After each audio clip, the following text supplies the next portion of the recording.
Well, I mean, with your music though, you mentioned that about you being really productive last year, and you came out with an interesting album with the Make the Beat Go, which is volume one.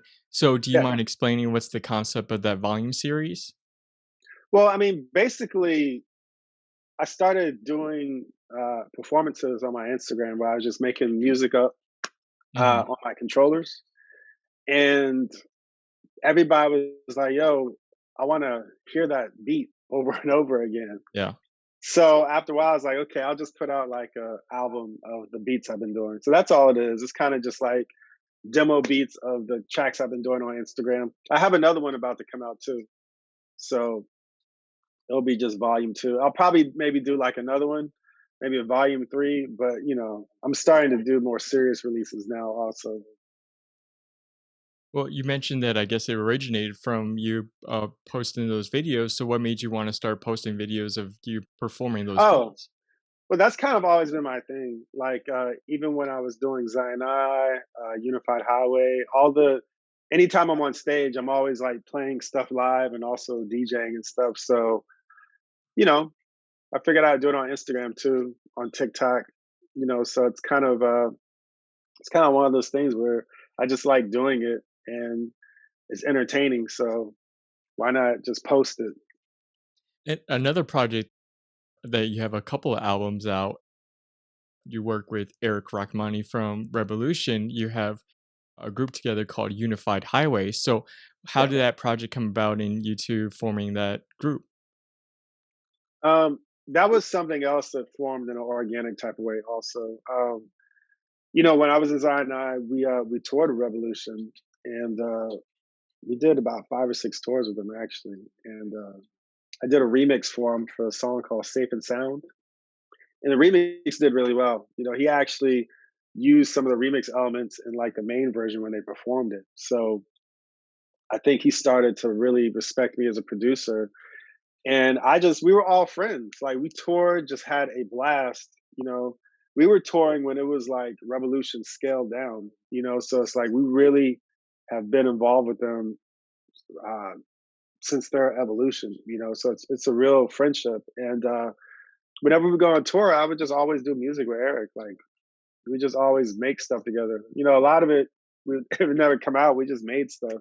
Hmm. And again, it was just one of those things where we had a window of opportunity. I was like, dude, let's just do an album. He was like, yeah, let's do it. And we did the first Unified Highway album really quickly. It got a really good response. So we're like, man, we might have something here.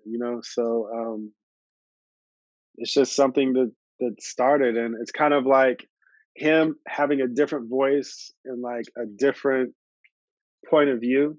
He has a different way of expressing himself going Yeah. through Unified Highway. And for me, I'm able to kind of flex on my reggae producing skills and Hmm. just do different types of stuff. So, it's a real fun thing. How did you come up with the name Unified Highway? That is actually something that the manager came up with. Um, and if you think about it, it's kind of like going the same direction, and we're both unified in thought and vibe. But overall, it's kind of it's just kind of like a really simple name. Okay. I've seen on YouTube that of live performances between you two, and I've listened to the albums, and you've done a couple of remixes of a few popular songs. One of them is REM, and I've heard that they have actually made a big impact on your music. So how's that so? They were just a cool art rock group that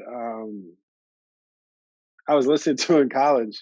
Honestly, I went to college in Atlanta, so they were in I think Macon Hmm. at Georgia Tech or something like that. That's where they were based at. So yeah, they just had really cool songs. Some of the songs are always stuck in my head, and I just woke up one day. I was like, oh man, that might be a tight remix to that song that we could do. Mm. And Eric was a fan of theirs, so it was kind of like, um, yeah, let's do it. We tried it. It sounded great, and we just kept it. The Leah song was Eric's. That was his thought. He was Okay. just like, he was like, man, I love that song. You should do a remix of it. I was like, Okay, yeah, let's do it. Um, so we actually did that way before the second album. Okay. We just kept it. We were performing it, and yeah, we just kind of kept it. You mentioned that you play the piano, and I think I've heard you mention before your parents are also musicians or they play music as My well. dad, Okay, so yeah, did my dad plays piano. He plays like jazz and gospel music. So he did it on the side, but I grew up just hearing him play all the time, and he comes from a family of piano players. So I would hear them play all the time. okay. I've heard you mention before that you kinda grew up or you really like dancehall music too growing up. So who are some of your favorite dancehall artists? Oh man, just all the old school greats from like Benny Man to like, I mean, Yellow Man, Eka Mouse, just all, yeah, just all those guys. You um, I really, I kind of grew up listening to dancehall and less reggae, and Mhm. then as I got older, I started listening to more reggae and more traditional stuff. So it's kind of like a combination. I'm a big Beanie Man fan as well. Do you mind if I ask, like, what are some of your favorite songs from him? I'm still trying to go through a lot of his music. Really, the stuff from like the 90s, like the Who Am I's and all that stuff, the Oh, yeah. club stuff. I mean, I just liked how he was like a Busta Rhymes for Oh, yeah. on the way. So yeah, I just kind of I liked how his voice, and I liked Supercat also a lot. Um, and to me, it's more just like how their vocals hit the beat and stuff. Yeah. Just sounded cool, Oh, you yeah. know. But they're all kind of saying the same thing in a way. I mean, Buju Banton's another one, of course. Yeah. You know, so I don't know if I mean with a lot of dance hall music videos, especially like they're always like a lot at the nightclub or dancing. For some reason, they have the most funnest music videos. yeah, I know, right? I mean, it's a lot at this point. A lot has been borrowed from those artists. Yeah. Um, I think a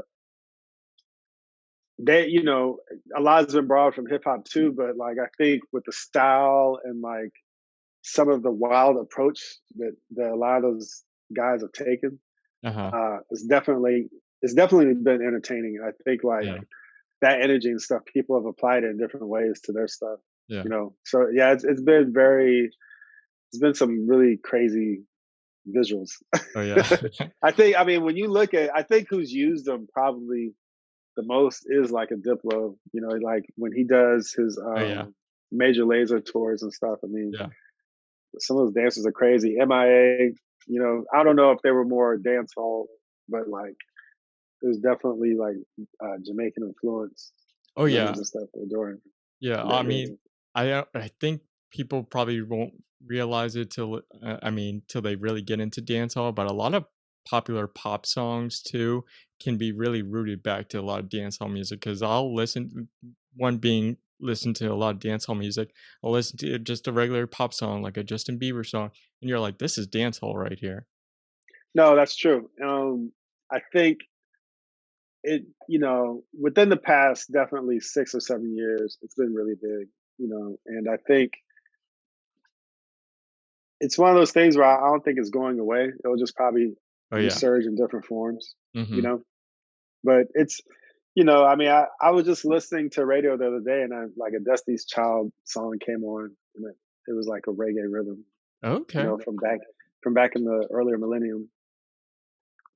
And then when I think about even '90s hip hop, it was like a lot of reggae influence and some of Oh, that. yeah. Like you listen to like old Queen Latifah stuff and like Okay. even Busta Rhymes stuff and all, because it's the East Coast, Yeah. and there's a lot of like uh Caribbean influence in the music there. So Yeah, I mean, I just mentioned it. I one music video I've always have it on repeat is Beanie Man and Maya. I think when it's called Dem Sugar or something like that. But yeah, that's one music video it always pops up on my YouTube. yeah, I remember that song. Yeah. I didn't like some of those, but yeah. Yeah, he was like yeah, he became like the go-to reggae dude. Yeah, yeah, he was like the face of, like, dancehall and stuff, but Yeah.